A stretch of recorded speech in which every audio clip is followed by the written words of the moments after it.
मदमुक्ति ओडिशा तो एबे ओडिशा सरकार 1 वर्ष शासन कर सारे किंतु ताको मुंडरे एई गोटाक कथा आसुना कि प्रत्येक जिले में प्रत्येक गाँव में ग्रीष्म ऋतु पीवा पानी ना लोक मैंने जाई 5 किलोमीटर 4 किलोमीटर दूर चुआ खोली पानी नौ कौटी गात खोली जो पीवा जो पानी की पीवा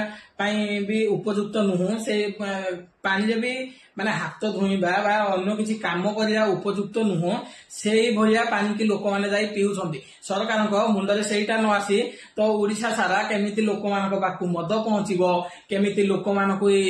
मद तैयारी करी पहुंचेबा केमिति कोन करिया एई सब तांको मनरे आसुची किंतु जेतबे पूर्व सरकार थिले तो से विरोधी दल जो थिला बीजेपी तो से बीजेपी सरकार विरोध करुला कि जिला मानक पानी नहीं बा मद बंद करने एबे से सरकार से गुड़ाक जो दाबी रखुला पूर्व सरकार को पाई तो निजे शासन को आसिला परे से सब कहीं पूरण करना तो समस्त ओडिशावासी आपण मानक प्रतिश्रुति सरकार मिछ प्रतिश्रुति दउछंती आ प्रत्येक दिन प्रत्येक समय ही